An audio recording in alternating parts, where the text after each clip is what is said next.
আজ আমরা জানব কুরআন মজিদের ১০০ নম্বর সূরা আদিয়াত সম্পর্কে।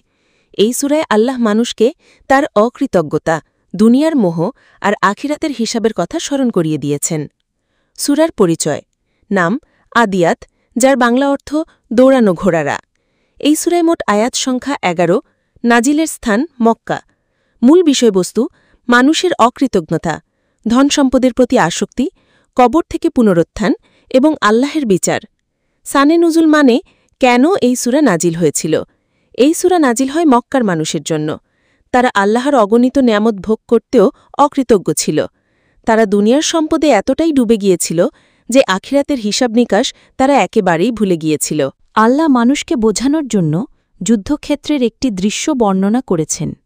সেই সময় আরবরা ঘোড়ার পিঠে চড়ে যুদ্ধ করত। যুদ্ধের ঘোড়ারা সকালবেলা দৌড়ে শত্রুদের উপর আক্রমণ করত। ক্ষুরাঘাতে আগুনের স্ফুলিঙ্গ বের হতো, আর তারা ধুলো উড়িয়ে সাহসিকতার সাথে যুদ্ধ চালাত। ঘোড়ারা তাদের প্রভুর প্রতি বিশ্বস্ত হয়ে প্রাণপণ চেষ্টা করত। অথচ মানুষ, যাকে আল্লাহ জ্ঞান দিয়েছে, নেয়ামত দিয়েছে, সে তার প্রভুর প্রতি অকৃতজ্ঞ। সূরা আদিয়াত, আরবি ও বাংলা অনুবাদ। বিসমিল্লাহির রহমানির রহিম। ওয়াল আদিয়াতি দাবহা। শপথ সেই ঘোড়াদের যারা দম নিতে নিতে দ্রুত ছুটে চলে। ফলমুরিয়াতি কাদহা। তারপর ক্ষুরাঘাতে আগুনের স্ফুলিঙ্গ ছড়ায়। ফলমুগিয়াতি সুবহা। তারপর ভোরবেলায় শত্রুর উপর হঠাৎ আক্রমণ চালায়। ফাআসারনা বিহি নাকা। ততপর তারা ধুলো উড়িয়ে দেয়। ফাওয়াসাতনা বিহি জামআ। তারপর তারা শত্রু দলের ভেতরে প্রবেশ করে পড়ে। ইন্নাল ইনসান লিরাব্বিহি লাকানুদ। নিশ্চয় মানুষ তার প্রতিপালকের প্রতি বড়ই অকৃতজ্ঞ। ওয়া ইন্নাহু আলা যালিকা লাশাহিদ। আর সে নিজই তার প্রমাণ। ওয়া ইন্নাহু লিহুব্বিল খাইরি লাশাদীদ। নিশ্চয় সে ধনসম্পদের প্রতি খুবই আসক্ত। আফালা ইয়ালামু ইযা বু'সিরা মা ফিল কুবুর।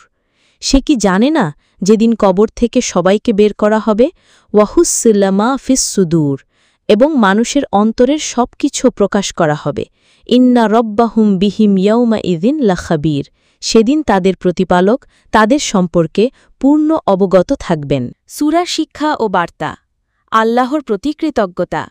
যেমন ঘোড়ারা তাদের প্রভুর প্রতি বিশ্বস্ত, তেমনি মানুষের উচিত তার রবের প্রতি অনুগত থাকা। দুনিয়ার মোহ বিপজ্জনক। ধন সম্পদের প্রতি আসক্তি মানুষকে আখিরাত ভুলিয়ে দেয়। কবরের পরের জীবন সত্য। মৃত্যু মানেই শেষ নয়। কবরে শুয়ে থাকা মানুষ একদিন অবশ্যই উঠবে। আল্লাহর বিচার এড়ানো যাবে না। মানুষের অন্তরে যা আছে